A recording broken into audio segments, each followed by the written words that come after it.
Shabbat Shalom. Amém. O Eterno seja conosco nesta manhã, quando nós estaremos observando a palavra do Eterno, para observar aqui o que o Eterno tem para nós, nessa porção desta manhã, a 41ª porção, Finéias, Pinhas, pele escura. A porção começa ali em Números, no livro de Números, capítulo 25, a partir do verso 10, vai até o capítulo 29, do verso 40. Essa é a porção que o Eterno separou para nós nesta manhã. A porção é de simples entendimento, porque ela fala diretamente na conduta do sacerdote, a postura sacerdotal, a exigência do Eterno para conosco, porque quando ele estabeleceu que nós viéssemos para cá, ele disse o seguinte, que essa questão devia estar definida no meio de nós. Então nós estamos atrasados quanto a isso. A postura sacerdotal já deveria estar definida no meio de nós. Então nós estamos atrasados. Por isso que ele vai falando, ele vai repetindo através das porções, através da paraxá, para que eu e você possamos chegar a um entendimento. Não é entendimento de um ou dois, mas é um entendimento que vem do Eterno. Amém, Pai, em nome de Yeshua. Nós estamos aqui, ó Pai, diante da Tua presença, diante da Tua Torá, glorificando e santificando o Teu nome, buscando de Ti tudo aquilo que nós necessitamos, ó Pai, para não fugirmos da Tua presença, mas que nós viemos aqui para honrar o Teu santo nome. Retire do meio de nós, ó Pai, todo o pensamento humano, toda a doutrina humana, e estabelece a doutrina da Tua Torá, aquela, ó Pai, que os profetas tanto defenderam, ó Pai, e que Yeshua vem ensinando, dando toda a clareza para nós. Muito obrigado, Senhor, pela oportunidade que nós temos de adentrarmos no Teu santo Shabat. E aqui, juntos, como irmãos, uma só família, observamos a Tua Torá, todo o ensino que provém de Ti, Pai. Que o Teu nome seja honrado nesta porção, que o Teu nome seja honrado não somente pelos nossos lábios, mas pelas nossas atitudes, ó Pai. Que o Teu nome seja erguido em nossas vidas, ó Pai, em nome de Yeshua, nosso Messias. Amém. Números, capítulo 25. Eu disse para você que a porção inicia ali no capítulo 25, verso 10. Mas nós precisamos voltar a alguns versículos ali de Números, capítulo 25, os finais ali dos textos, ali finais da porção anterior, Balaque. Por quê? Porque mostra aqui que Israel estava sob efeito dos encantamentos. Você vai ver que a porção vai terminar ali, a porção passada terminou, mostrando que Israel estava sobre os efeitos dos encantamentos. Ela estava, segundo alguns estudiosos, diz que Israel estava cambaleando, estava ébria aqui. Isso, estava com joelhos vacilantes. Por quê? Porque estava sobre os encantamentos. Nós vamos saber por que Israel ficou sobre os encantamentos. Por que eu e você às vezes estamos cambaleando? Nós vamos ver. A porção diz isso para mim e para você, ensina de maneira simples e fácil para mim e para você. 25 Números. Ali no primeiro verso ali do capítulo 21, ele diz que aqui em Israel já... Perdão. Encontras aqui sobre o efeito dos encantamentos introduzidos por Balaão. Nós estudamos porção passada, um homem de renome, né? Um profeta, falso, mas um profeta, um homem místico, em cujas suas mãos estavam repletas de sortilégios, diz os comentaristas. O que é sortilégios? É malefício, botei aqui, ó, malefício ou artimanhas de feiticeiro, aquele que vem para encantar ou seduzir. Ele exerce esses dons por meios naturais ou até mesmo por alguns artifícios. Ele vai fascinar a congregação para que a congregação obedeça a sua voz. Essa é por isso que Balaão vem. Muitos falam bem assim, mas ele não aceitou as ofertas de Balaque, dos grandes homens que foram, dos midianitas que foram até eles.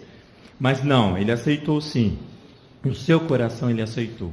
Por isso que eu estou falando que as mãos deles, mesmo ele indo por ordem do anjo, o anjo forjando ele andar e ele abençoar Israel, mas o seu coração está cheio de sortilégios. Você encontra isso perfeitamente a partir do capítulo 25 aqui de Números, e também no capítulo 31, verso 16, ele esclarece ainda mais para mim e para você.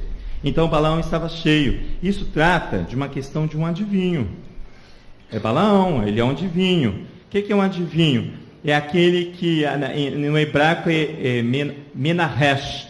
Ele tem muito parecido com o termo inicial Nahash, que quer dizer serpente. É muito parecido. O adivinho é Menahesh, aquele, segundo os comentaristas, que observa os movimentos para discernir os eventos futuros. Ele observa o andar e o caminhar da congregação com seus olhos físicos para prevenir, para prever o que vem por o futuro. Então a adivinhação ela pode ser aprendida. Pode. Através da observação. Ele observa, é o adivinho. Ele não busca na palavra de Adonai a estrutura firme para ele se posicionar. Ele vai observar nos movimentos. Por isso que eu estou falando que Israel vai estar sobre encantamento, porque ele vai o quê? Ele vai observar a nação de Israel e ali ele vai jogar o seu encantamento, seus sortilégios. Existe um filme chamado Aprendiz de Feiticeiro. Existe um filme. Eu nunca vi, não. Vocês estão ouvindo? Eu nunca vi esse filme. Aprendiz de Feiticeiro. Aprendiz de Feiticeiro. É aquele que aprende por observação. É isso. Para quê? Para definir um futuro. Diz os comentaristas, Ritona, que o adivinho com a sua boca ele fala a palavra de Adonai, mas no seu íntimo, no seu interior, no seu coração, ele não se aparta das suas conspirações. Há no seu coração conspirações. O que é isso? Ele vai tramar, ele vai agir secretamente, em segredo, na obscuridade. Ele vai se aproximar de você falando palavras de Adonai, mas o seu coração tem isso aqui, encantamento, sortilégios. Quer ver? Volta aqui em Números capítulo 23 para você ver essa estrutura, essa posição de Balaão. Só para você ver, aqui ele está sendo forjado pelo anjo, mas ele fala isso aqui, ele fala a boca de Adonai, mas no seu íntimo não é assim, quer ver?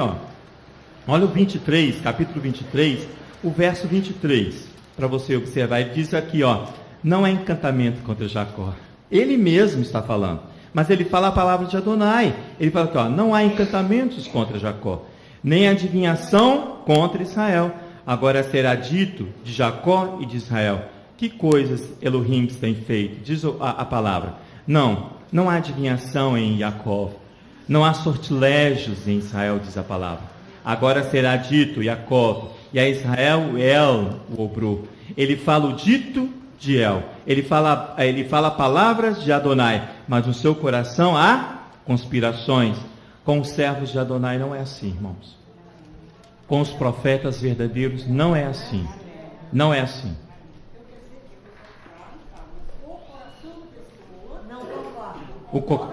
Francisco uma vez ensinou: sim, sim e não, não. Há uma conspiração no teu coração. A boca fala, mas o coração não concorda. Francisco ensinou isso para nós uma vez. A boca fala, mas eu preciso identificar como é que isso ocorre. A congregação precisa entender como é que isso ocorre, porque nós vamos ficar igual Israel está aqui em capítulo 25, cambaleando, sobre efeitos de encantamentos. Por isso que a questão aqui, Eterno está falando comigo e com você, que a questão ainda é sacerdotal. Postura sacerdotal, é essa a questão da porção dessa manhã. Ele exige de mim, de você, uma postura sacerdotal, porque o sacerdote é responsável pela congregação, assim como o Mashiach é responsável pela sua igreja. Ele vem ensinando ali a sua comunidade. Por quê? Porque Yeshua tem uma postura sacerdotal, irmão. Com o sacerdote, com o profeta verdadeiro, não é assim. A porção dessa manhã, ele nos leva lá em Jeremias, capítulo 1. Vamos lá para você ver. Para você ver o chamado de Jeremias. Para você ver que o Eterno vai botar a palavra na boca de Jeremias. Na boca de Jeremias vai estar o dito de El, mas o seu coração vai concordar com a palavra de Adonai. Essa é a diferença. Essa é a diferença de um falso profeta para um profeta verdadeiro. Ok, Jeremias capítulo 1 é a nossa porção dos profetas dessa manhã.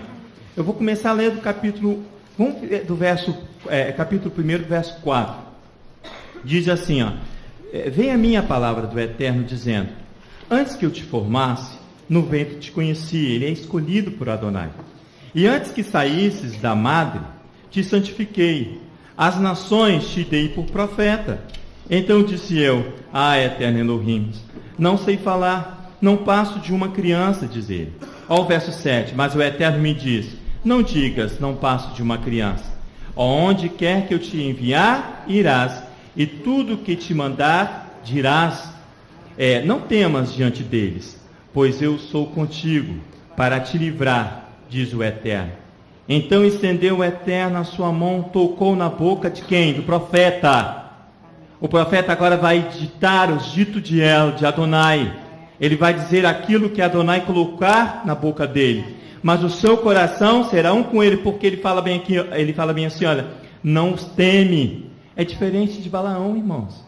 Totalmente diferente. Você consegue entender isso aqui bem claro na palavra. Então estendeu o Eterno a sua mão, tocou minha boca e me disse: agora pus as minhas palavras na tua boca. Vê, ponho-te hoje sobre as nações e sobre os reinos, para arrancares e derrubares, para destruíres e arruinares, e para edificares e para plantares. Ações do verdadeiro profeta.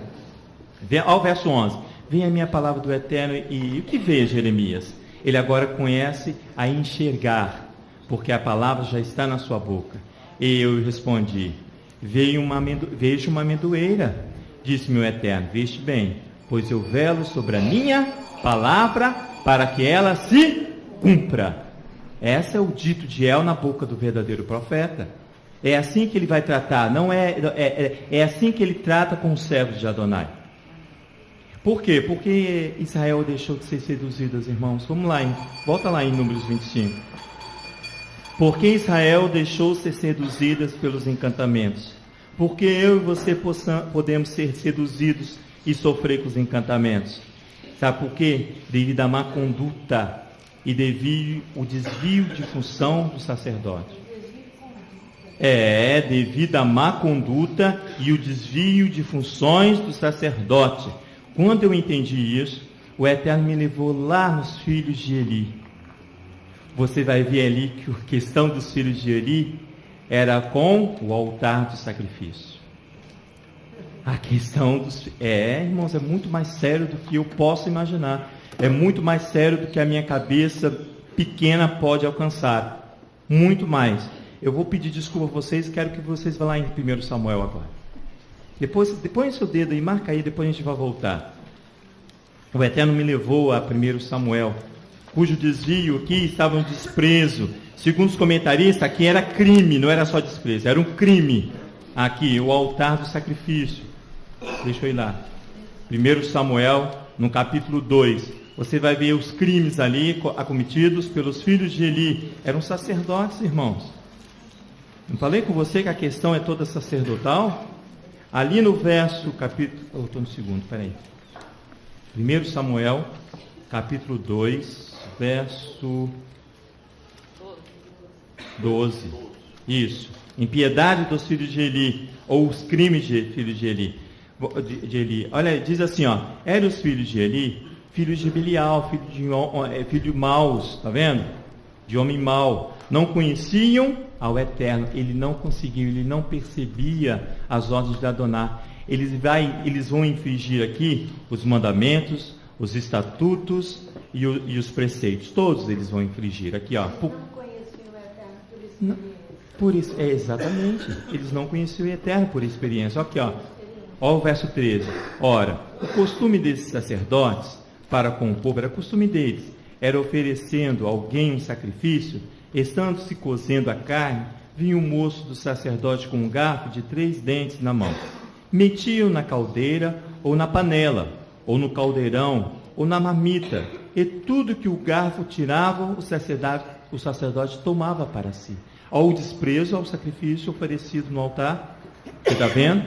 Os comentaristas falam que isso é crime, os crimes que eles cometiam. Olha aqui, assim faziam todo Israel que ia a Siló. Mas antes, mesmo que queimarem a gordura, vinha um moço do sacerdote e dizia ao homem que sacrificava: dá essa carne para assar ao sacerdote. Ele não aceitará de ti carne cozida, senão crua. Verso 16. Se lhe respondia o homem: queime-se primeiro a gordura e depois tomarás o que quiseres. Então ele dizia, não hás de dá-la agora. Não hás de dá-la agora. Senão tomá-la-eis à força. Era muito grande o pecado deste moço, está vendo? Perante o Eterno, pois desprezavam a oferta a Adonai. São os crimes dos filhos. Por quê? Porque eles tinham má conduta e o desvio da função sacerdotal. Má conduta mesmo. Qual é a má conduta dele? Em cima das ofertas diárias que o povo trazia a Adonai. Em cima das ofertas diárias. Por isso que eu falei para você que o problema está no altar de sacrifício. Eles negligenciavam o sacrifício diário, diz o Francisco, que está aqui na porção, no capítulo 28 de Números. Depois nós vamos ler para você ver. São sacrifícios obrigatórios, diários. São nossos sacrifícios. Eles infligiam. Josué aqui vai detectar a não observância da Torá por causa disso, irmãos. Por causa dessa situação aqui. As ofertas diárias, depois nós vamos lá em Josué para você ver. As ofertas diárias, elas estão prescritas na Torá. Aqui na porção dessa manhã, vai lá para você ver, em Números, capítulo 28. Números, capítulo 28. Você encontra aqui, irmãos, uma legislação ali das ofertas diárias. Elas são obrigatórias. Para mim e para você, disse o Eterno a Moisés, o verso 2: ordena aos filhos de Israel e diz-lhes: cuidai de apresentar-me a seu tempo determinado a oferta do meu manjar para as minhas ofertas queimadas, como um cheiro suave para mim. Diz-lhes: essa é a oferta queimada que oferecereis ao Eterno, dia após dia: 2 cordeiros de 1 ano sem defeito, um contínuo holocausto.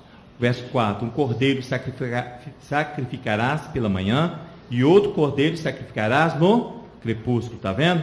E a 10ª parte de um éfa de flor de farinha em oferta de cereais, amassada com a 4ª parte de um hin de azeite batido. Este é o holocausto contínuo, instituído no Monte Sinai, lá em Êxodo, capítulo 30, se eu não me engano é 30. Você vê ali a instituição de todo o sacrifício ali, instituído no Monte Sinai, em cheiro suave, oferta queimada ao Eterno. A sua libação será uma 4ª parte de um hin. Para o cordeiro, no santuário oferecerás a libação de bebida forte ao Eterno. O outro cordeiro sacrificarás no crepúsculo, juntamente com a oferta de cereais da manhã, e a sua libação o trarás em oferta queimada de cheiro suave ao Eterno. Porém, no dia de Shabat, oferecereis 2 cordeiros de 1 ano, sem defeito, não há interrupção. Você vê que no próprio Shabat também se oferece. É por isso que antes de iniciarmos o serviço aqui pela manhã, o serviço litúrgico, nós fazemos os nossos sacrifícios, que são as nossas orações. Até mesmo no Shabat, você não pode desprezar isso. O sacerdote não pode desprezar essas coisas. O sacerdote não pode ver essas coisas como algo qualquer, senão você vai desviar toda uma congregação, irmãos.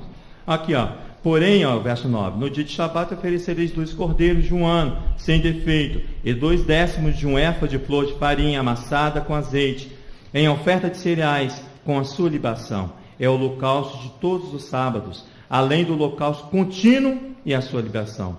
Nos princípios dos vossos meses oferecereis em holocausto ao Eterno 2 novilhos, um carneiro de 7 cordeiros de 1 ano, sem defeito, 3/10 de um éfa de flor de farinha amassada com azeite, em oferta de cereais. Para o novilho, 2/10 de um éfa de flor de farinha amassada com azeite, em oferta de cereais. Para um carneiro, e a 10ª parte de um éfa de flor de farinha amassada com azeite, em oferta de cereais. Para um cordeiro, é holocausto de cheiro suave, oferta queimada ao Eterno, e as suas libações serão a metade de um hin de vinho para o novilho, e a 10ª parte de um hin para um carneiro, e a 4ª parte de um hin para o cordeiro. Este é o holocausto da lua nova de cada mês, segundo os meses do ano. Além do holocausto contínuo, trarás um bode como oferta pelo pecado, juntamente com as suas libações. Então são ofertas diárias e contínuas. Se você observar aqui, são ofertas obrigatórias, são ofertas cotidianas, são sacrifícios semanais, são os sacrifícios mensais. Eles são de contínuo, que eles não cessam, irmãos.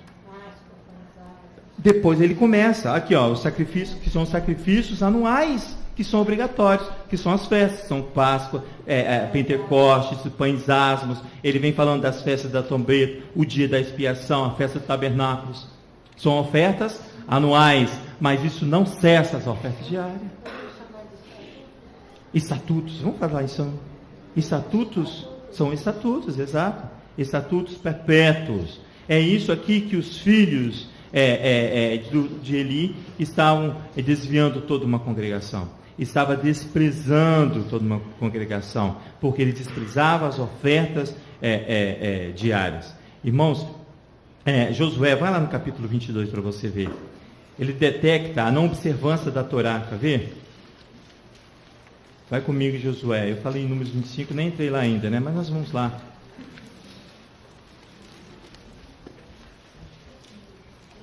Josué 22.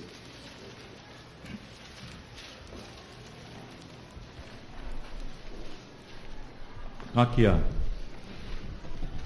A questão aqui do altar, novamente, está vendo? Aqui é a tribo de Gade, a minha tribo de Manassés. E os filhos de Ruben também. Ao verso 10 diz assim, ó. Assim que chegar à região junto ao Jordão, ainda na terra de Canaã, os filhos de Ruben e os filhos de Gade e a minha tribo de Manassés edificaram um altar junto ao Jordão, um altar de grande proporção. Eles montaram um altar, eles construíram um altar porque eles ficaram aquém do rio Jordão. Eles não passaram além do Jordão para adentrar junto com os filhos de Israel. Olha o verso 11. E quando os filhos de Israel ouviram dizer que os filhos de Ruben e os filhos de Gade, a meia tribo de Manassés, haviam edificado um altar de fronte da terra de Canaã, na região junto ao Jordão, do lado que pertence aos filhos de Israel, verso 12, ajuntou-se toda a congregação, olha lá, dos filhos de Israel em Siló, para saírem à batalha quem? Contra eles. Por quê? Porque eles estavam infringindo um mandamento, o local de adoração de um só altar. Por quê? Por um só local. Fala no microfone, para você nos ajudar. Espera um pouquinho. Eu ali estava tentando preservar a situação de ter apenas um só altar, para não haver divisão. Isso, para não haver divisão. Isso, por isso que foi uma equipe. Por isso que essa equipe vai toda de anciãos e príncipes de Israel, vão em loco para tirar satisfações com Ruben, a tribo de Ruben, a meia tribo de Manassés e a tribo de Gade. Por quê? Porque o altar é único. Então eles vão saber se verdadeiramente eles estavam preservando essa questão. Então eles montam uma comitiva. E eles vão enviar. Muito grande e vão até eles. É o verso 13 aí, enviaram os filhos de Israel, aos filhos de Ruben, aos filhos de Gade, a minha tribo de Manassés, a terra de Gileade. Finéias, filho de Eleazar, o sacerdote, depois você vai entender essa postura de Finéias. Com ele enviaram 10 príncipes de cada casa paterna, um príncipe de todas as tribos de Israel, cada um cabeça da casa dos seus pais entre os milhares de Israel. Indo eles aos filhos de Ruben, aos filhos de Gade, a minha tribo de Manassés, a terra de Gileade, disseram-lhes, assim de toda a congregação do Eterno, que transgressão é esta que cometeis contra o Elohim de Israel, deixando de seguir ao Eterno, edificando-vos um altar para vos rebelares contra o Eterno? Foi-nos pouco a iniquidade de Peor, está vendo?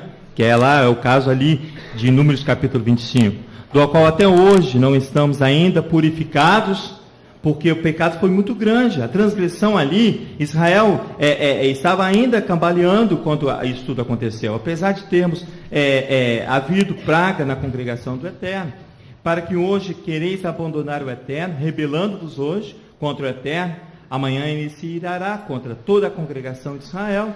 Porque a preocupação, por quê? Porque havia mortos mais de 25 mil membros da congregação de Israel.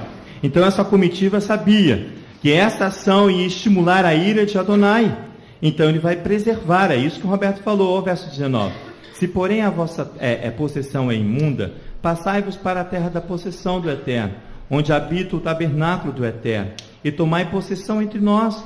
Mas não vos rebeleis contra o Eterno, nem tampouco vos rebelei contra nós, edificando-vos um altar, que não o altar do eterno nosso Elohim. Não foi Acã, filho de Zerá, infiel no tocante às coisas condenadas, e eu não veio a ira sobre toda a congregação de Israel, de modo que aquele homem não morreu sozinho da sua iniquidade? Então responderam os filhos de Ruben, os filhos de Gad e a meia tribo de Manassés, aos cabeças dos milhares de Israel: o poderoso Elohim, o eterno, poderoso Elohim, o eterno, ele sabe, e Israel mesmo saberá, se foi em rebeldia ou desobediência ao eterno. Hoje não nos preserveis. Se edificamos altar para nos tornar de após o eterno, ou para sobre ele oferecer holocausto e oferta de cereais, ou sobre fazer oferta pacífica ao eterno, mesmo nos requeira. Pelo contrário, fizemos isso com receio de que amanhã vossos filhos virão a dizer aos nossos: que tendes vós com o eterno Elohim de Israel? O eterno pôs ao Jordão por termo entre nós e vós, ó filhos de Ruben e filhos de Gad. Não tenteis da parte do eterno. Assim de bem, poderíamos os vossos filhos fazer com que os vossos deixassem de temer ao eterno. Pois que dissemos: edificamos agora um altar, não para holocausto, nem para sacrifício, mas para que entre nós e vós, entre as nossas gerações depois de nós, nos sejam um testemunho, para que podermos fazer um serviço ao eterno diante dele, aos nossos holocaustos, com nossos sacrifícios e com nossas ofertas pacíficas. Está vendo? Olha só o que ele disse: dissemos nós, edificamos agora um altar não para holocausto, nem para sacrifício, mas para que entre vós e entre as nossas gerações depois de nós seja testemunho. É um altar de testemunho. É esse altar que eu e você estamos edificando a cada manhã diante do eterno. É o altar de testemunho. Pode falar, pastor. Irmãos, o problema do eterno conosco não é sacrificar. Não é. Nós podemos sacrificar. O problema de sacrificar está em fazer além. Porque se você for olhar o que o Léo está falando, que ele vai chegar até o altar. Ele vai chegar quando Finéias vai fazer paz com Elohim, o sacerdote Finéias, né, vai fazer paz com Elohim, porque ele mata aquele casal que está prostituindo e ele recebe a aliança de paz. O que ele está falando é que se você olhar para o adivinho, o profeta Balaão, que é o falso profeta, ele manda Balaque, o moabita, levantar 7 altares. Então o altar, a Paraxá fala unicamente disso, o altar é um. O problema com Elohim é estar de nós fazermos além daquilo que ele mandou fazer. Amém. Aí que está o problema. O problema não está em sacrificar. O problema, ele fala isso no Salmo 50. O problema está em fazer além, que é o que nós estamos batendo nessa tecla continuamente. Eu encontrei ontem com um senhor que ele estava vindo para o Kabbalat Shabbat e eu já estava indo para casa, que eu estava aqui trabalhando o dia todo. Então, ele disse para mim: eu vou para o Kabbalat Shabbat e depois eu vou para o monte. Eu falei: você precisa repensar essa questão. O que é mandamento? É o monte ou é o Shabbat? Quando eu vi, já tinha saído dos meus lábios, Francisco, eu não programei aquilo. Eu estava muito cansada. Por quê? Porque ele está fazendo além daquilo.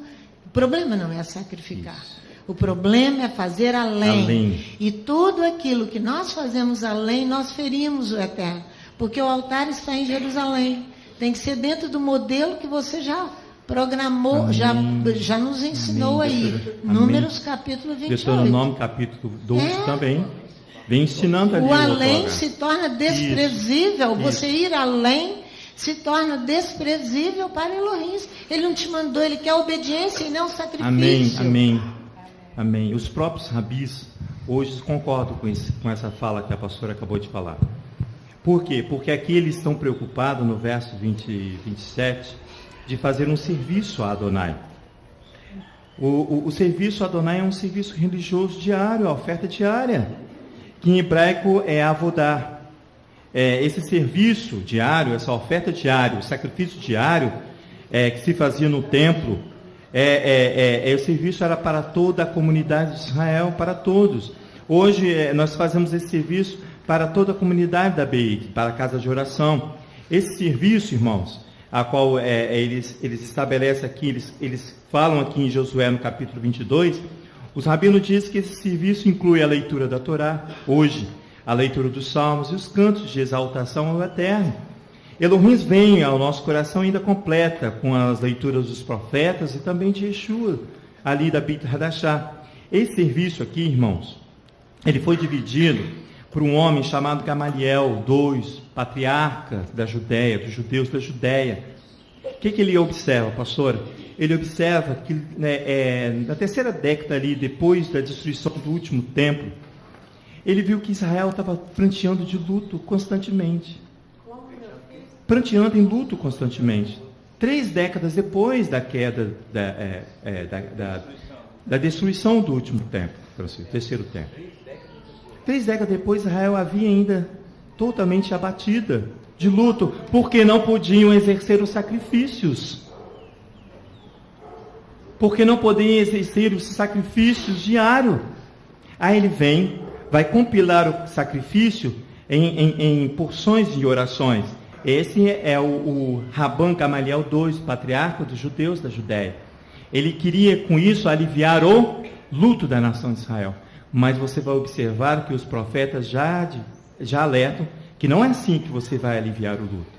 Ele vai compilar, amém, ele vai compilar. Se você pegar o Sidu, tem lá o serviço religioso da manhã, o serviço religioso da tarde e o serviço religioso da noite. Amém, eles compilaram isso para nós.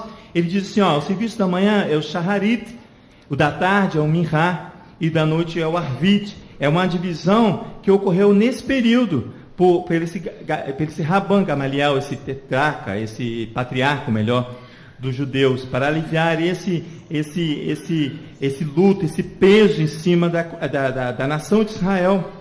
Ele vai compilar essas ações, porém os rabis hoje falam o seguinte, cuidado, que o sacrifício de animais cessou, mas a palavra do Eterno não.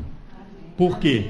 Por que isso? Porque eles vão entrar num serviço religioso para sufocar um luto. E não é assim. Não resolve, pastora, porque eles vão se exceder. É o excesso. Aí os rabis falam bem assim, cuidado, que o sacrifício de animais cessaram, mas a palavra de Adonai permanece. Eles estavam falando de Isaías capítulo 1, pastora. Eles mesmos falam, observa o que diz os profetas. Vai lá em Isaías para você ver, capítulo 1. Nós vamos ler só alguns versículos para você ver. Os próprios rabis hoje comentam isso, irmãos. Porque precisa saber a consciência do que você tem que fazer para Adonai. Tem que ser uma oferta voluntária. Voluntária e não por obrigação. Por quê? Porque eles observavam que as ovelhas deles nem é excessiva. Porque eles estavam fazendo, mas eles não compreendiam nada que eles faziam. Por quê? Porque eles falavam a palavra de Adonai, mas o seu coração não concordava. Eles estão sob efeito de um encantamento. Mas não é assim. Amém, amém, amém. Baruch Hashem por isso. Amém. Isaías no capítulo 1. Vamos lá, eu não fui não. Ele é aqui, no verso 11, ao qual os profetas, agora os rabis hoje ensinam. Aqui, Ele fala bem assim, olha, a multidão dos sacrifícios cessaram, sacrifícios de animais, mas a palavra do profeta permanece. Eles falam, aqui o verso 11, de que me serve a multidão do vosso sacrifício, diz o Eterno. A denúncia do profeta, lá atrás, irmãos, 800 anos antes, ou mais, já estou farto dos holocaustos de carneiros e da gordura de animais cevados, não folgam com sangue de bezerros, nem de cordeiros, nem de bodes. Quando vindes à minha presença, quem requereria isso das vossas mãos? É o excesso, ele está falando. Olha só que maravilha que o profeta já ensina. Não viesseis pisar os meus átrios? Já estão aqui presentes. Não continueis a trazer ofertas vãs, ele está falando. O incenso é para mim abominação. E também as luas novas, o Shabat, a convocação das congregações. Não posso suportar a iniquidade, nem ajuntamento solene. Capítulo 28, ele está falando. Ele não está rejeitando o sacrifício, aquilo que a pastora falou. Não pode sacrificar, irmãos. É obrigatório o sacrifício diário, é obrigatório. O profeta aqui, ele não está falando sobre os estatutos. Não está falando contra os estatutos. Não. Amém. Ele está falando porque você cumpriu os estatutos cheios de iniquidade. Amém. Então, quando ele fala aqui no versículo 3, está dizendo assim, não continueis a trazer ofertas vãs. Ele não está falando, não continueis a cumprir os estatutos. Por que é vã? Porque não há entendimento. O incenso é para a minha abominação e também as ruas novas, os sábados e a convocação das congregações. Não posso suportar tanta iniquidade. É por isso que ele está falando que era abominação. Amém. Por quê? Mas porque o sábado não é. Pode falar. É isso aí. Amém.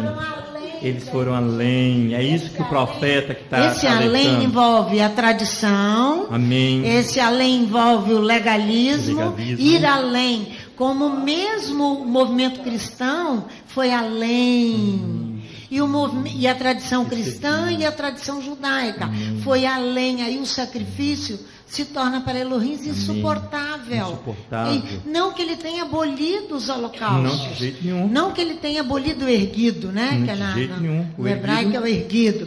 Não. Nós vamos ler aqui, meu irmão, aqui, o verso 14. As vossas luas novas e as vossas solenidades. Ele está falando agora dos sacrifícios anuais, aqui, ó. A minha alma as aborrece, já não são pesadas demais. Eles fizeram igual Balaão, 7 altares. 7 altares, eles queriam muito. Isso. Altares, estou cansado de sofrer, diz o Eterno. Verso 15, pelo que quando estendei as vossas mãos, escondo de vós os meus olhos. Sim, quando multiplicais as vossas orações, não as ouço ao excesso. Multiplicou, as vossas mãos estão cheias de sangue e os encantamentos. Lavai-vos e purificai-vos. Tirai a maldade dos vossos atos de diante dos meus olhos. Cessai de fazer o mal e aprendei a fazer o bem. Praticai o que é reto. Ajudai o oprimido, fazei justiça ao órfão, tratai as causas das viúvas. Então vinde e argui-me, diz o Eterno. Então vem, agora que você com tudo pronto, estabelecido, agora vem, vai arguir-me, porque no sacrifício da manhã ele vai te responder. Ele vai te responder.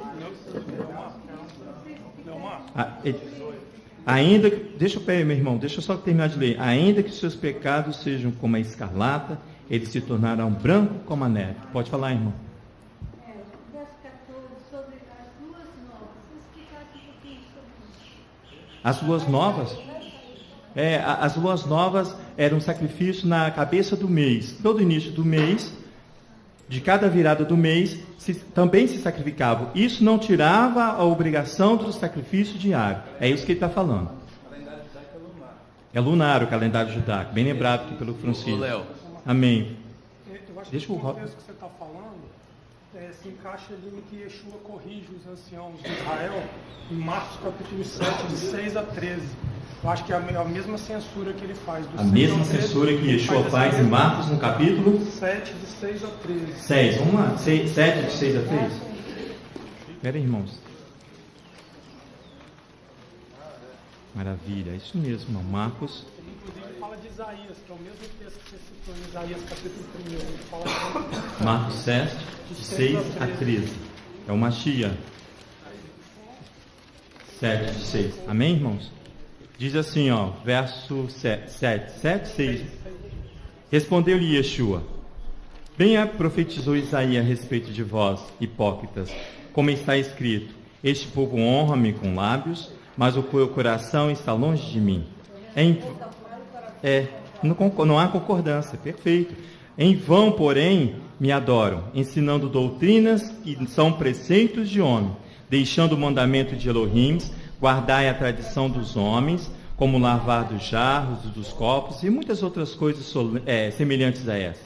Ao verso 9, ele diz: jeitosamente rejeitais o mandamento de Elohim, para guardares a vossa própria tradição. Ao excesso aqui, ó.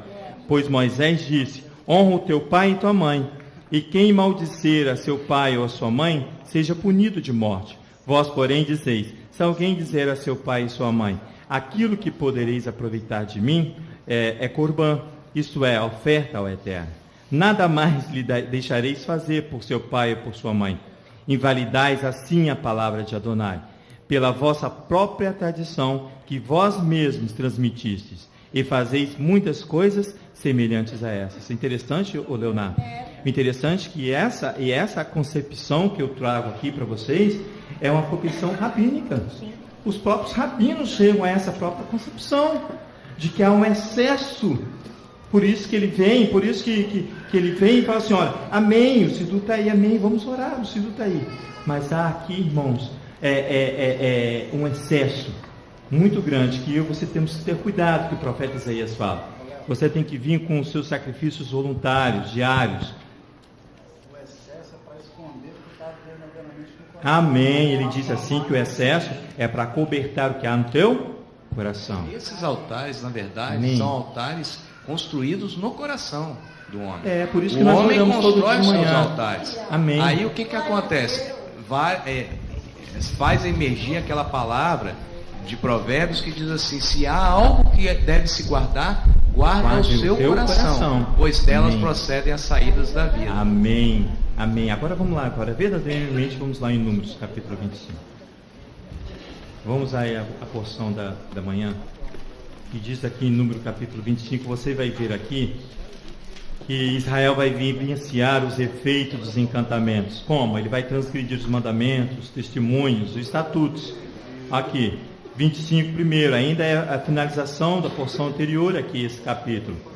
Eles estão aqui acampados, ainda aqui em Sitim. Segundo os comentaristas, Sitim aqui também é chamado de luto de Sitim. Por quê? Porque eles estão de frente ali da terra de Canaã, eles vão adentrar. E ali em Números capítulo 33, Elohim vem ali em Sitim abater os inimigos de Israel. Por isso que eles chamam ali luto de Sitim. Por quê? Porque é Israel que vai ser abatido? Não, são os inimigos. Salmo 35. Não é Israel que vai ser abatido, mas quem vai ser abatido são as nações. Aí eles mesmos colocam, então nós estamos de luto de Sitim. Aqui. Se levanta contra o altar único. Se levanta contra o altar único, Deuteronômio capítulo 12. 25 primeiro diz ali, enquanto Israel se demorava em Sitim, o povo se entregou à prostituição com as filhas de Moabe. Você vai ver aqui que a questão ainda é a postura sacerdotal. 25 verso... Ele está falando ali que antes dessa ação física aqui, há uma ação espiritual, uma prostituição espiritual. Por causa dos... melhor você falar. Liga aí para nós. Se troca o altar de sacrifício estabelecido pelos nossos pais pelo altar de sacrifício estabelecido pelos deuses. É o que mostra o verso 2. Sai da referência dos nossos amém, pais e antes da concepção do pecado físico ocorreu o espiritual. Ocorreu no coração já. Exatamente por isso que eu estou falando que eles estão aqui já sobre o efeito dos encantamentos. Olha aqui, Estas convidaram, o verso 2, convidaram o povo a sacrifícios dos seus deuses. E o povo comia e se prostrava diante deles. Juntando-se Israel a Baal-Peor, a ira do Eterno se acendeu contra Israel. Disse o Eterno a Moisés, toma todos os cabeças do povo. Olha os sacerdotes. A questão ainda é conosco, é sacerdotal. E enforque-os ao Eterno, ao ar livre. E o ardor da ira do Eterno se retirará de Israel.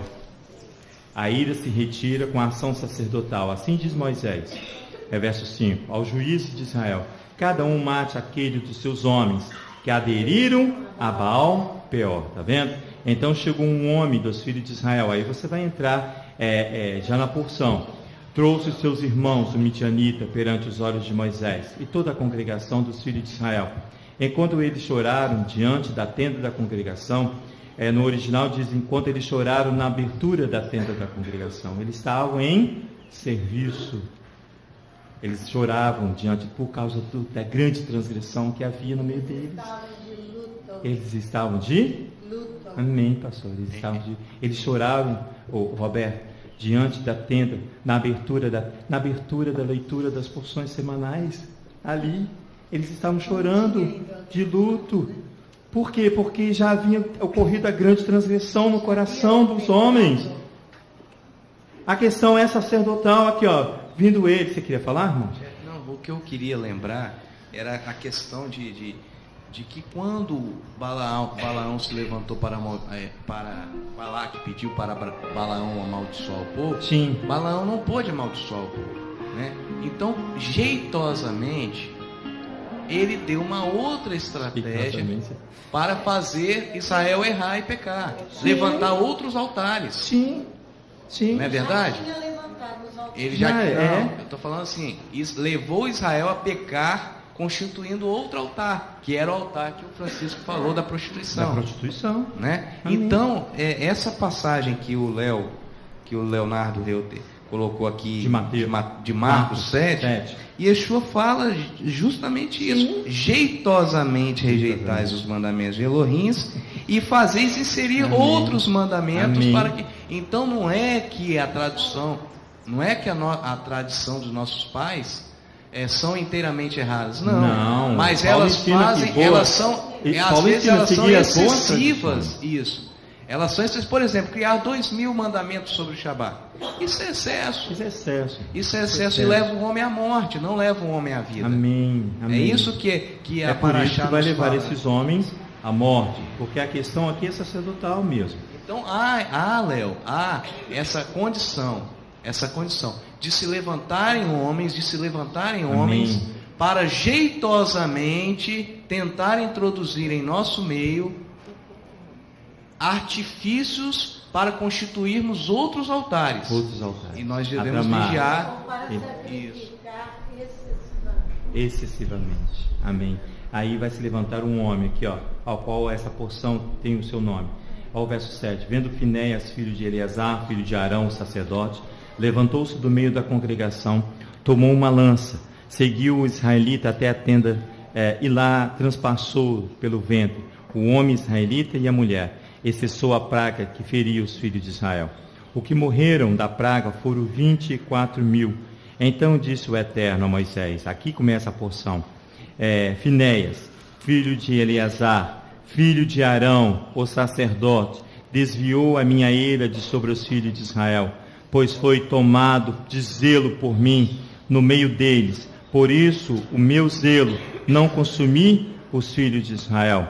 Você vê aqui que a prática aqui é estabelecida aqui, por Finéias, aqui no capítulo 25, a partir do verso 10 aqui, ele vai ter aqui uma ação, irmãos, uma ação zelosa. Finéias é filho de Eleazar, que é filho de Arão. Então você pode compreender e perceber que o Eterno nos chama a atenção justamente disso aqui. Atenção, qual é a atenção que ele nos chama? Da minha e da sua postura sacerdotal. Da minha e da sua postura. Finéias aqui, segundo os rabis, toma para si os atributos, um dos atributos de Adonai, que é zelo. Finéias aqui toma uma postura sacerdotal, porque ele toma para si um dos atributos de Adonai. Não precisa ir lá não, mas em Êxodo, no capítulo 20, no verso 5, diz assim o Eterno: pois eu, o Eterno teu Elohim, sou Elohim zeloso. É um atributo de Adonai. E Finéias toma para si esse atributo, essa postura sacerdotal zelosa. Ela é classificada por muitos como violenta, irmãos. Mas quanto à sua motivação, ela é necessária porque, irmãos, ninguém aqui está autorizado a substituir os tribunais competentes para agir com a sua própria vontade. Não estamos. Você não está autorizado por essa congregação de agir como Finéias agiu. Aqui, a motivação aqui ela foi necessária porque você vai ver que a motivação não veio de Finéias, mas veio de Adonai. Porque eu e você, aqui tem os advogados que possam estar aqui confirmar isso. Eu e você, nós não estamos autorizados a substituir nenhum tribunal competente para julgar as minhas questões e as suas questões. Porque lá em 1 Samuel, nós dissemos isso semana passada aqui, que pecando o homem contra o homem, os juízes julgarão. Essa é a postura minha e sua. Mas pecando o homem contra o Eterno, quem rogará por ele?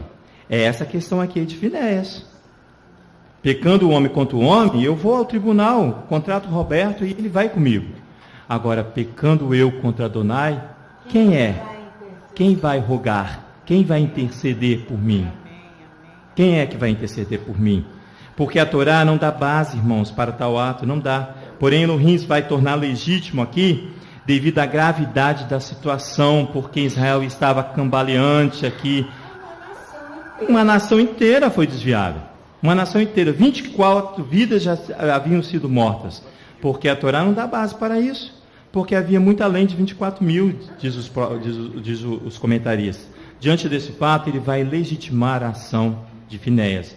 Diante desse fato, ele vai legitimar. Como? Ele vai estabelecer com Finéias uma aliança de paz. Uma aliança de paz. Olha o que diz o capítulo 10.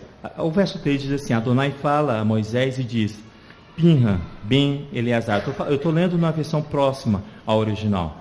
Ben Haron, o ministrante, desviou a minha febre dos Bene Israel. Ai de ser ardoroso do meu ardor no meio deles, e eu não destruí os filhos de Israel no meu ardor. Posso dizer, por isso digo: eis-me, eu lhe dou o meu pacto, a minha aliança de paz. É para ele e para a sua semente depois dele. Um pacto de ministério em perenidade, isto é, para sempre. Porque ele foi ardoroso por seu Elohim, ele absorveu os filhos de Israel. Ele vai legitimar, porque a ação de Finéias, o zelo pelo qual ele foi tomado, não provém dele, do humano, de Finéias, porque a Torá não dá base para isso, mas do eterno. A porção, a palavra próxima diz que ele agiu por Adonai. Ele vai agir por Adonai, porque Adonai fala assim: ele foi ardoroso no meu ardor, isso é, ele foi zeloso no meu zelo. Foi Adonai que colocou no coração dele. Isso vai ser imputado por justiça. Isso vai ser imputado por justiça. Vai lá no Salmo 106 para você ver isso. Senão, cada um toma uma espada e sai aí matando todo mundo. Não é assim. Aqui, Elohim foi no coração de Finéias. E Finéias teve o zelo do zelo de Adonai. É isso que a palavra diz. Zelo do zelo de Adonai. Ardoroso no meu ardor. O Salmo 106. Olha o verso 30 ali para você ver isso. Você vê que não foi um homem, Finéias, mas ele estava sob o comando de Adonai. Aqui, ó. Quando envias o teu espírito, são criados. Eu estou lendo errado, peraí. Perdão. Vamos começar do 28, perdão, irmãos. Diz assim, ó: juntaram-se a Baal Peor e comeram o sacrifício dos ídolos mortos. Olha a situação. Provocaram a eterna ira com as suas ações, e uma praga arrebentou entre eles.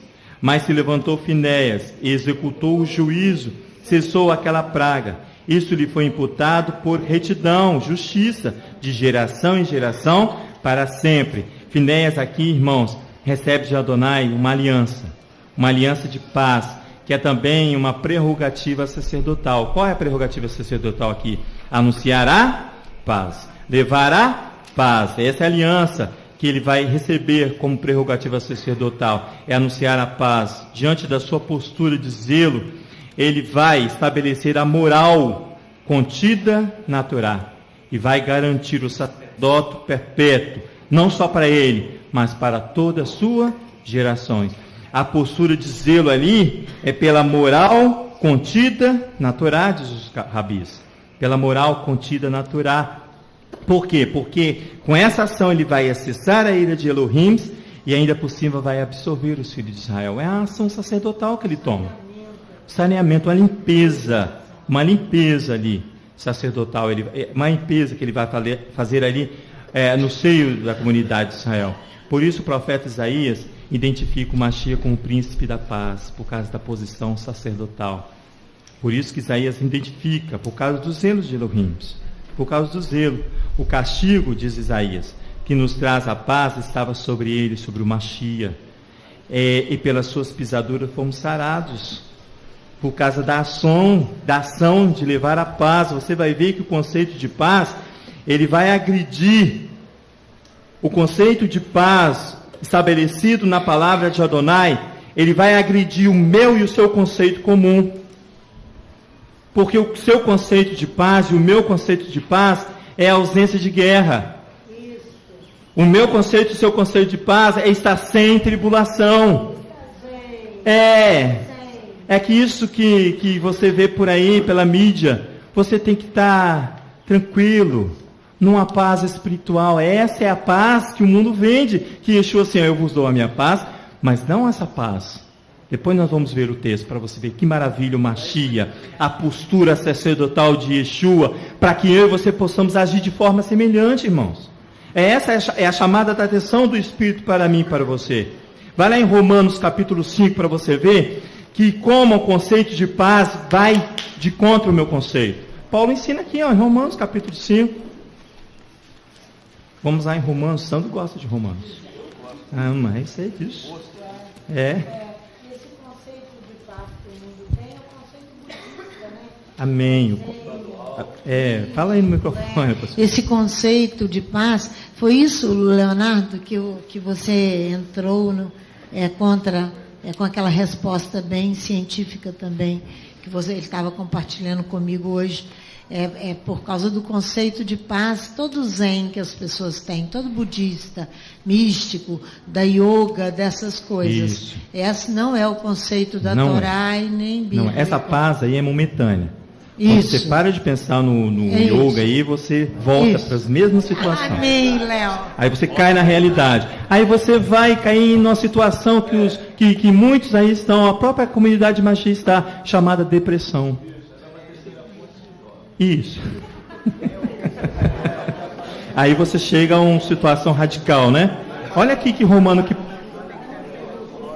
Amém, aqui. Ele está falando, não é paz momentânea, não, é uma paz ilusória. É pior ainda, né, Léo?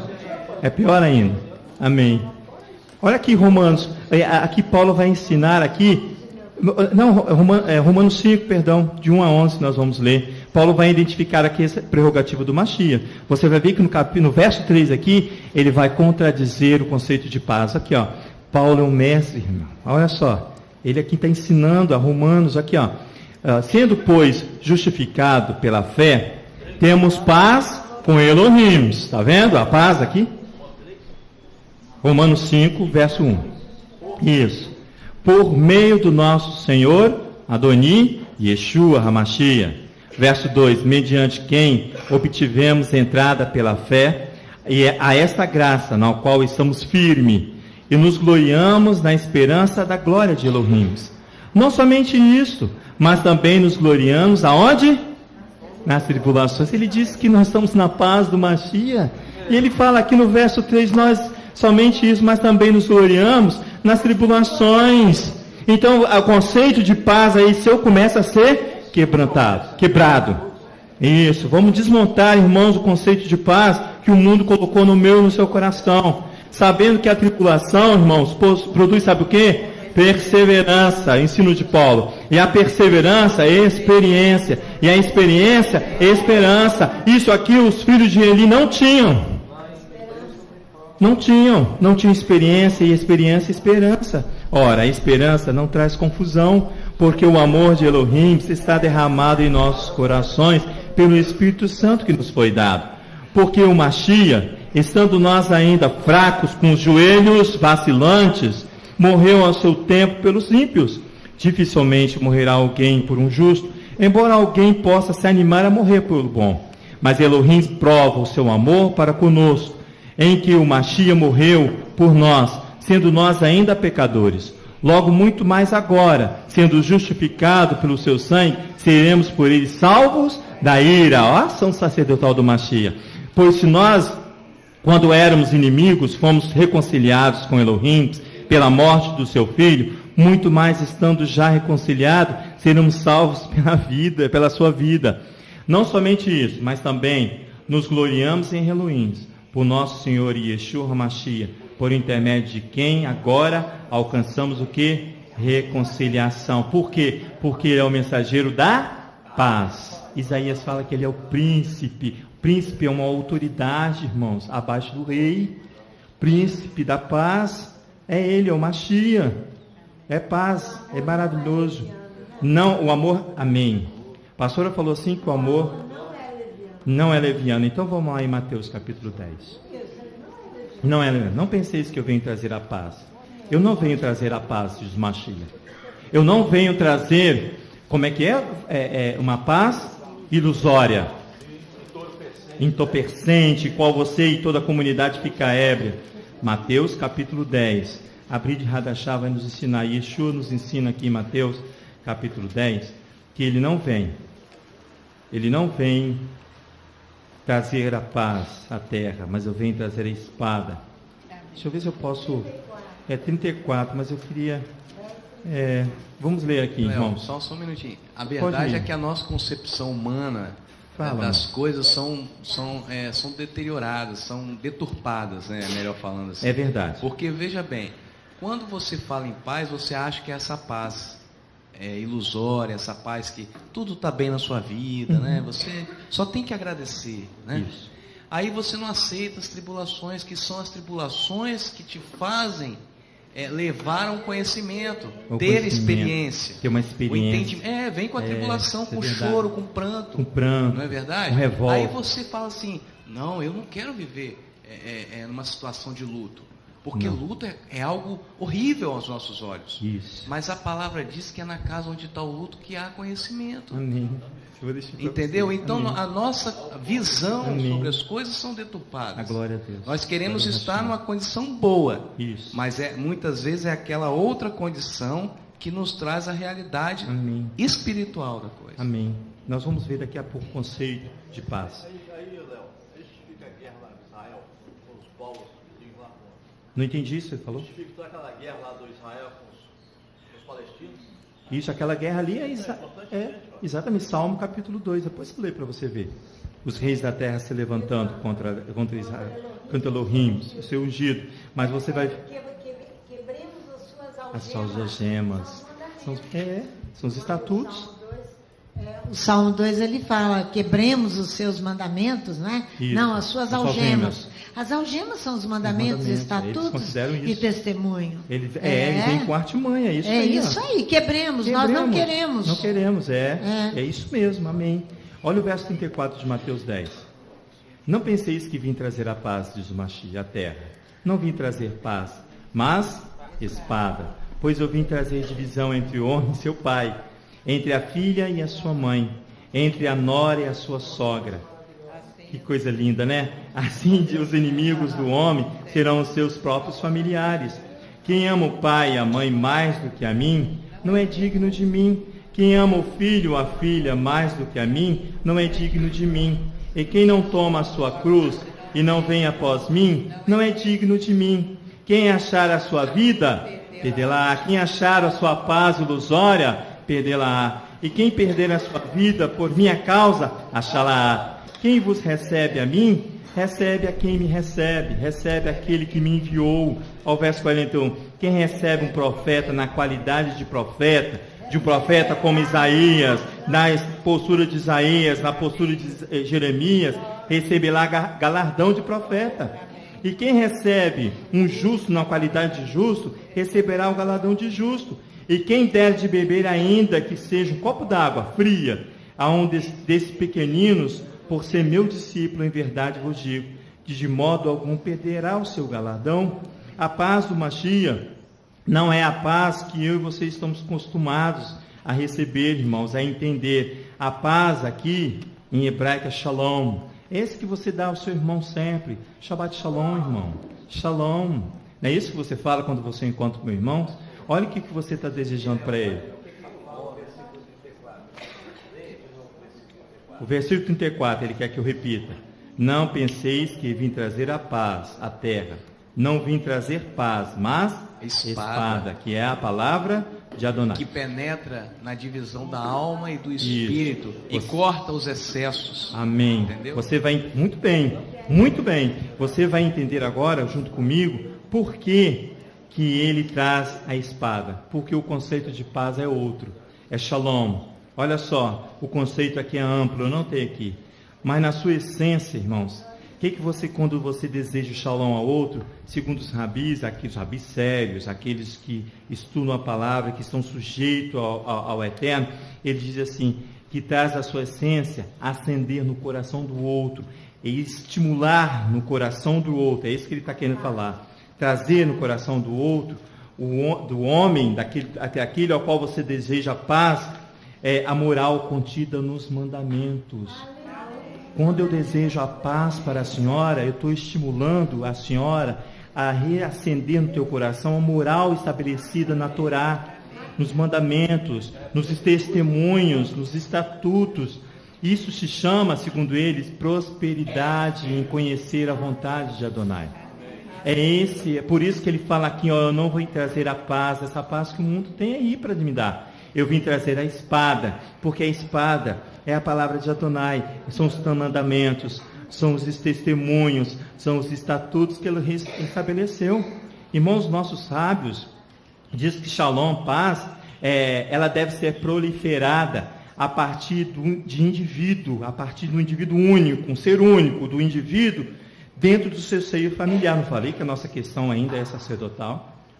Os sábios, nossos irmãos, dizem que a paz que você deseja, essa paz que você estimula ao outro a obedecer aos mandamentos, essa paz, ela é proliferada, ela é manifestada através de um indivíduo único no seio da sua família, e da sua família no seio da comunidade do Mashiach, e no seio da comunidade você vai enviar a paz na sua cidade, que está para a sua nação e para toda a terra, para todas as nações. É isso que eles ensinam. Por quê? Porque o sacerdote tem que ter uma postura sacerdotal iniciando dentro da sua casa, irmão. Ensinando desde os pequenos, para que aqueles pequenos venham, para a sua família chegar aqui na comunidade, desejar a mesma coisa. Qual? Ser estimulado a estudar os estatutos, os mandamentos, a ter prosperidade, a conhecer Adonai, prosperidade espiritual. Esta ação, segundo os rabis, ela é voluntária e zelosa. E essa ação, ela é estimulada pelo amor. Essa é a grande questão. Essa ação é estimulada pelo amor. Orar pela paz, isso, exatamente. Local de altar único. Isso, a paz em Jerusalém, local de altar único. É identificar, irmãos, essa ação voluntária e zelosa que eu tenho que estimular no seio da minha família. E depois nós temos que estimular no meio dessa comunidade, no meio dessa cidade, é para que eu e você possamos identificar imediatamente quem é o adivinho e seus adeptos. Quem é o agoreiro e seus adeptos. Se você entender essa questão de paz, de absorver essa paz, estimulando os mandamentos, você imediatamente vai identificar quem é o adivinho. Porque o adivinho ele só tem nos lábios a palavra de Deus. As suas ações são contrárias. O seu caminhar é diferente do que ele diz, aquilo que Francisco ensinou. A tua boca não concorda com o seu coração, não concorda. E Yeshua, em sua postura sacerdotal, vamos terminar com essa palavra, irmão? Ensina sobre o conceito de paz. Vamos lá em João, capítulo 14. Vamos terminar com o Mashiach, lendo sobre o Mashiach aqui em João, no capítulo 14. Ele aqui, segundo os rabis, ele cumpre aqui Isaías 40, quando ele fala assim, Nahamum, eu deixarei sobre vocês, Nahamum, um consolo. Ele fala aqui, ó, Isaías 40, ele diz assim, olha o verso 15, irmãos. Vamos ficar de pé, amém? Capítulo 14, verso 15. Ele diz assim, se me amais, guardareis os meus mandamentos. Então, se você ama o Mashiach, você pode verdadeiramente desejar o outro, o Shalom. Porque ele fala aqui, ó, se você me ama, guardareis os meus mandamentos. Eu rogarei ao Pai e ele vos dará outro consolador, Nahamum, para que seja convosco para sempre. O Espírito da verdade que o mundo não pode receber, porque não o vê nem o conhece. Mas vós o conheceis, pois habita convosco, e estará em vós. Não vos deixarei órfãos, virei para vós. Ainda um pouco e o mundo não me verá mais, mas vós me vereis, porque eu vivo, vós também vivereis. Naquele dia conhecereis que estou no meu Pai, e vós em mim, e eu em vós. Aquele que tem os meus mandamentos e os guardas, esse é o que me ama. E o que me ama será amado do meu Pai, que eu mandarei a ele. Disse-lhe Judas, não Iscariotes, Senhor, por que pretendes manifestar-te em nós e não ao mundo? Respondeu Yeshua, porque ele está cumprindo o Shalom no seio da sua família primeiro, irmãos. Só aqui, ó.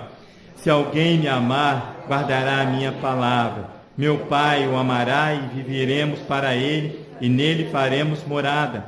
Quem não me ama, não guarda as minhas palavras. Essa palavra que ouvis não é minha, mas o Pai que me enviou. Tenho-vos dito isto estando convosco, mas o Consolador, o Espírito Santo, que o Pai enviará em meu nome, vos ensinará todas as coisas e vos fará lembrar de tudo que vos tenho dito. Deixe-vos a paz, diz o Mashiach, a minha paz vos dou, não vou-la dou como o mundo a dá. Não se turbe o vosso coração, nem se te atemorize. Ouvis o que eu disse, vou e voltarei para vós. Se me amasseis, alegrar-vos-ei, porque eu vou para o Pai, pois o Pai é maior do que eu. Eu vos disse agora, antes que aconteça, para que quando acontecer, vós acrediteis.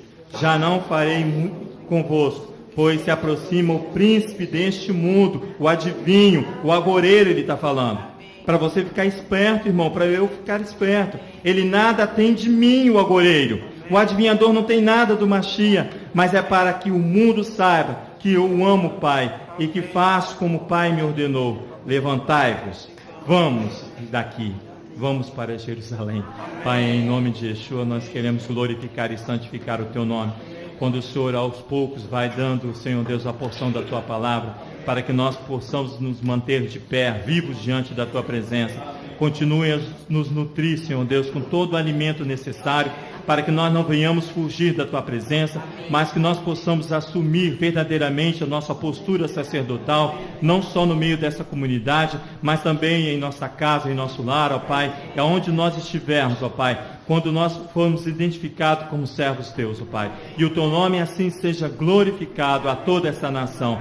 E é em nome de Yeshua que nós glorificamos a Ti, Pai. Em nome de Yeshua, o nosso Messias. E Evareha Adonai Virish Mireha. E a Adonai Palanvelecha Vihuneca. E Sadonai Palanvelecha Viasemelecha Shalom. Bishan Yeshua Hamashiach. Que o Eterno nos abençoe e nos guarde. Que o Eterno faça resplandecer o seu rosto sobre nós. E tenha misericórdia de nós. Que o Eterno sobre nós levante o teu rosto e nos dê a paz. Em nome de Yeshua, o Messias. Amém. Shabbat Shalom. Que o Eterno possa cumprir tudo aquilo que está estabelecido na Tua palavra sobre nós. Em nome de Yeshua. Amém.